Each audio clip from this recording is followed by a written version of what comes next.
Welcome to the Top Agent Podcast. We speak to top industry leaders in real estate and extract their insights to help you grow your business. This podcast is powered by Web for Realty, the leading provider in real estate marketing tools. As our way of saying thank you to our listeners, we're offering an exclusive 2-month free promo to the best IDX websites, CRM, and email marketing tools in the industry. Just go to topagentpromo.com to claim this exclusive discount, no strings attached. If you're looking to attract leads, build relationships, and close more deals, go to topagentpromo.com and get started.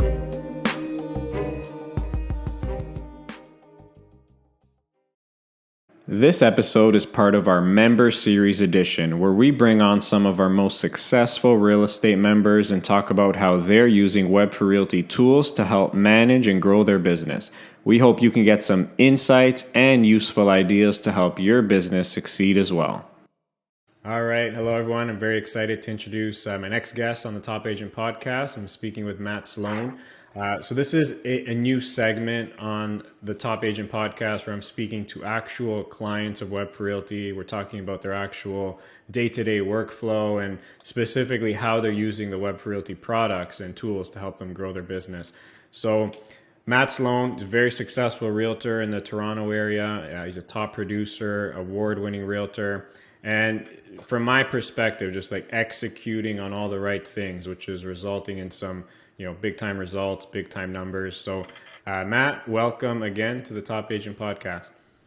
Perfect. Thanks for having me. Happy to chat with you anytime. For sure. So very quickly, Matt, just for some context for the audience, how many transactions or sales volume are you on track for or anticipating for this year? This year is between 30 and 40. Nice. So if everything kind of continues how it is, should kind of on track for that for sure. That's amazing. So thanks for sharing that, by the way. No worries. So I really want this episode to be, in the nitty gritty of what you do on a daily basis in your business and your workflow, and of course, how you're using the Web for Realty platform to help with some of your activities. So I want to start with your database, so what are some of the things you're doing to add new people, new contacts into your database? So a lot of my business is coming from just my existing database that I have, the people that I know from my day-to-day life, like growing up or through golf club or gym or neighborhood, etc. So that's where I've really that's the core of my database. And then I've kind of expanded it through referrals from those people or putting on events in my neighborhood or social media a little bit too has definitely helped there as well. So people that I meet through Instagram or just online in general, every time I kind of get a lead through those tunnels, and I'll add them to my CRM as well if I think it's a potential lead. Nice. Okay, perfect. Yeah. So so you're building new contacts through your network, your marketing, social media, all these channels, referrals. So, and you just mentioned it, but what's exactly your process then for taking those new contacts and putting them into your CRM? Like, how does that flow, that process look like? Yeah, I mean, honestly, it's I guess very straightforward, very easy on kind of how I do it is whenever I begin some form of communication with a new lead, a new contact, I just basically send it into little notes on my iPhone that, my assistant has access to. And we'll kind of just start with, I'll put in their name and then she will kind of every Monday, we'll kind of review our list, our database, and that's when she'll kind of add, let's say Joe Smith in and Jane Smith in, and we'll kind of add their emails and then whatever information else that we have of theirs, and we'll just add that to our CRM. So she'll kind of do the lifting on that end, and I'll just, again, like I said, as soon as I meet someone that I think is a potential lead client, then we'll just pop it in the phone, and that's when we do it the following week, whenever we have a chance. Yeah. So that's interesting. So you input new contacts every Monday, you said? Yeah, every Monday into our CRM. So every Monday Okay. morning we have like a let's go through our database. Basically, it's like I go through my A list of clients, B list, C list, etc., and then add any new clients that I've been talking to over the past week. So there's Yeah. usually a few um, that I'll have that either come from referral or lead online, etc. And then we'll add them during that time as well too, and I'll kind of put them into whatever bucket I think they are. If I get a new lead from a listing that's, I know I went and showed them one of the properties that I have, and I know that they're hot, they're ready to go, then we'll put them, in that A bucket. Yeah. Got it. If I know that, it's just like a social media lead and they're just kind of inquiring about, what's going on in the market these days, maybe they're not as hot, but I'll put them in like that C bucket because I know, okay, they're thinking about it, and we'll slowly, nurture them over time. Got it. Okay, I want to get into how you categorize, but before that, I'm Yeah. curious, are there any instances where come Monday morning you have your list of people that you came across during the week? Are there any instances where you're not putting certain people inside the CRM, where like maybe it's not worth it or Yeah, for sure. But they don't even make it into they don't even make my it to list that then. list? Yeah, Okay, yeah, exactly. okay, Yeah. got it. So, for example, like let's this actually just happened last week. I showed this guy a condo that I have listed right now. I got this lead. I think this was from realtor.ca or whatever lead it was. Whichever way I got this guy through. Showed up, met him. Just didn't really seem like someone who was too serious at the time. Just kind of the vibe that I got from him once I met him. So it was like, all right, I'm not wasting my time with this guy. So I have his Yeah, information, but I'm not putting it into my CRM, like, got because it. I want to Okay. work with people that I want to work with too, to be honest. Perfect. Yeah, makes sense. Yeah, So, yeah, okay, so you have this consistent flow of contacts going into your CRM, usually every Monday.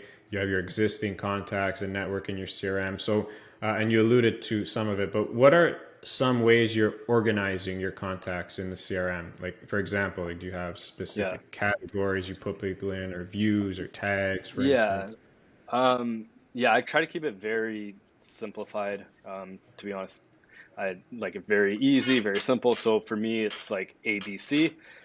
So my A list are people that are, they're out there, they're looking at homes right now, they're very hungry.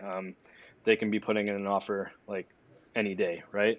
Um, Yeah, and I know what they want. They're in constant communication with me. We're talking basically daily, if not weekly. And then I have my B list where, I know those clients, they're interested. I know, for instance, um, let's say Costa, you mentioned to me at some point that, you want an investment property, you want a condo, you don't know when, but that's on your radar, right? So you'll go on my B list because again, it's not something you're urgent about right now, but I know that, hey, Costa wants a condo at some point in time, some sort of investment property. I'm going to keep an eye out for my like a deal coming up or whatever, that I think might work for you, and that's where you'll go in. So I might not hit you, every day or every week, but definitely every other week or every 3 weeks we'll be in contact. And then I have my C list where I know like, all right, there are people that at some point in time have asked me a question about real estate or something in regards to the market. There's nothing that's concrete, like they didn't mention anything about a condo, home, etc. They don't know what they want, they don't know when they're moving, they don't know where they want to move to, but again, they've asked me a question about how the market's doing or what this home sold for. And so that puts them on my radar, saying, okay, well, maybe some point in this next year or so they might be getting a little bit more serious, and then I'll kind of bump them up to my B list at that point. And okay, then I have like perfect. the rest. Yeah. So yeah, that's amazing. Thanks for breaking that down. Very simple, straightforward. Um, Yeah. are there any other tags you use for like already people maybe you've worked with or clients and things like that? I have tags for like maybe like like dads in my database or moms in my database. Okay. We'll give stuff out on Mother's Day or Father's Day, and we want those like tags in there, so then it's just very easy to bring them up. I don't have to scroll through my list like every year, every time, being like, is this person a dad or this person a mom, etc. So those are all tagged, and then just certain things that I do for people like first time home buyers, or like if I've sent something out in the mail to certain people, then they'll like kind of get a tag, right? Just to kind of Yeah. keep it so I know who's gotten what over the year. So yeah, Got it. Perfect. Yeah, yeah, that's amazing.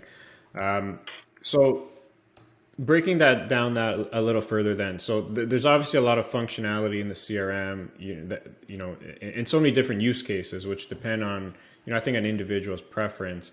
I noticed one feature you use is the reminders feature. yeah. Can you talk about how you're using reminders to manage your contacts and clients? Yeah, so the best thing about the reminders is that I get like a text in the morning. So Mm. it's awesome because closing day comes around. I'm usually organized enough to know when like the closings are, but again, you want to make sure, you're sending out that message or you're just following up with your clients on the day that the home's closing, just to make sure everything's going smoothly, and that you're there for them if they need anything. So first thing in the morning, I'll get a text, and it'll just be like a reminder, like, hey, Costa's home on 123 Main Street is closing today.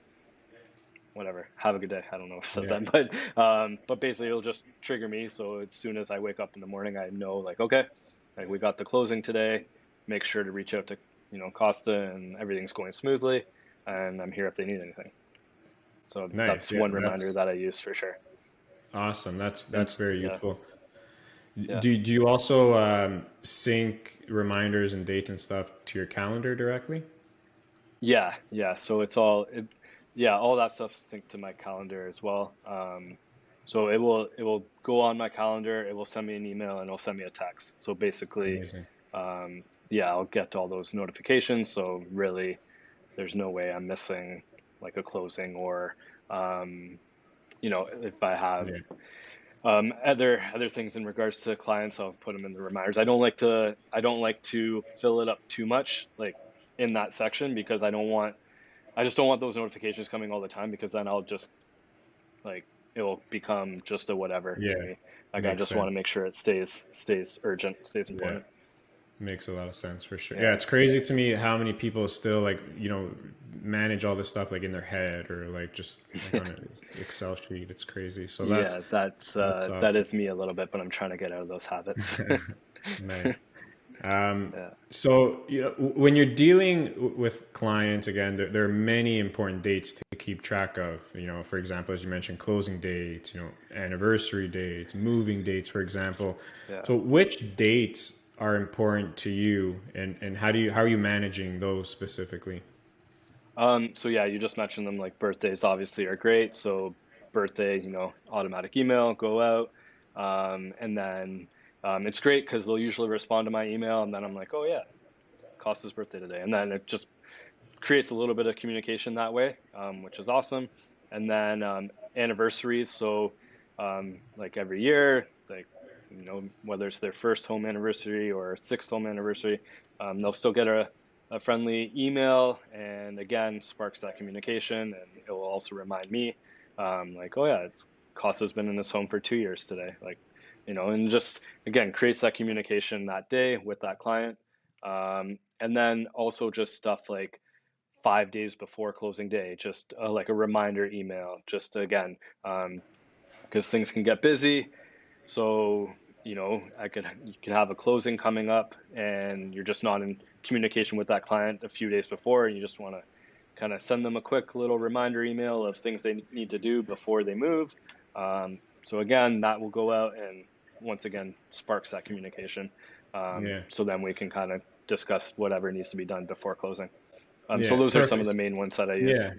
Yeah, so yeah, closing, anniversaries, birthdays, of course, and you sort of jumped into the next question I had. So about the email marketing specifically, and Oh, the best ways to keep in touch and nurture your yeah. contacts. So, you know, the common campaigns that you see very often.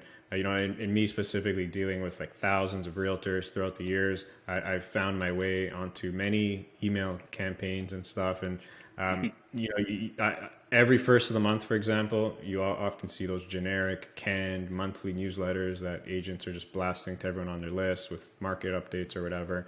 Yeah. I'm not personally a huge fan of that, but I see in your case you have some very creative and dynamic ways for using email marketing, which you mentioned a couple already. But can you talk maybe in a bit more detail on some of those that you mentioned on how you're using the email marketing campaigns and how you're sending triggered emails to your contacts? Yeah, so literally exactly what I just said. The triggered emails are kind of like birthdays, anniversaries, or you have a closing day coming up, or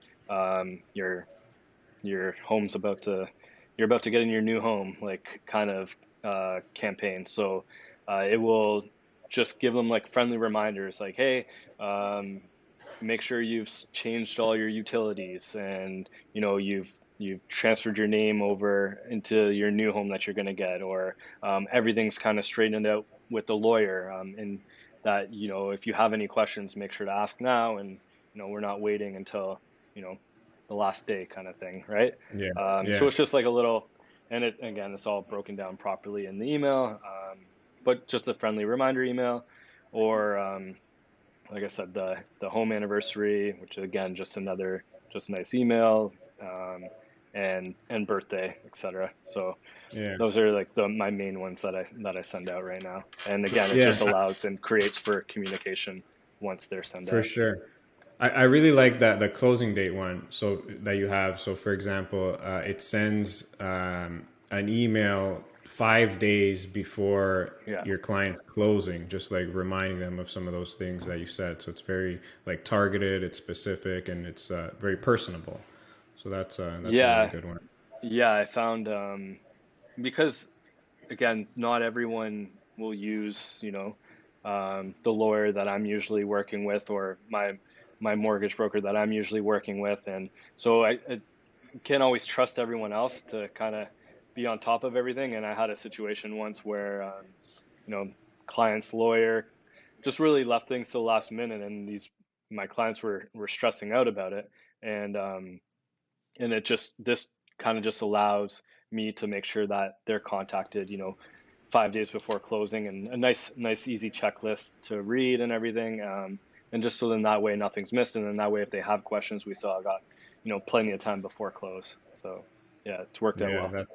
that's awesome. And I see you have another one where it sends again triggered automated a month after contacts closing, just to I Yeah. guess check in and see how they're doing. Yeah, again, just follow up, because you there's so many times where, like, your clients, they move into their new home and you go from talking to them every day, and then it's like, you know it, you never hear from them again, right? Or it Yeah, feels like that way because you're constantly talking to your clients up until close, and then they move in, and then that communication kind of breaks down a little bit. So it should, but it's just another email again month after, just in case it slips my mind or whatever. It goes out and just make sure everything is good and okay, and I'm here if they need anything. yeah, and I love that because I think there's so much more value when you use email marketing in that way because it's very specific, it's targeted, it's personable to like segments of your contacts rather than just use email marketing the way that most realtors use it. Just like I said, first of the month they're sending like mass newsletters, and that's just what they Yeah. do, which sort of gets diluted because in most cases people aren't always in the market to buy and sell. So it's I think it really helps when you target specifically, make your email communication more personable, which I love what you're doing with that. Yeah, thanks. So Matt, again, I do appreciate your time. I don't want to take up more of your time here, but thank you so much. I know a lot of people listening to this are going to get a lot of unique insights and tips and maybe ideas they can implement into their business and help them. So I really do appreciate it. Yeah, and I appreciate the work that you guys have put into your CRM to make it nice and easy for people like me. Yeah, we're trying. So It's yeah, only it's going to going get really better. well. Yeah, no, I Awesome. appreciate it. Really, really appreciate it. Thanks again, Matt. We'll talk soon, and I'll do it again Yeah, sometime. All sounds good, right. Casa. See you later.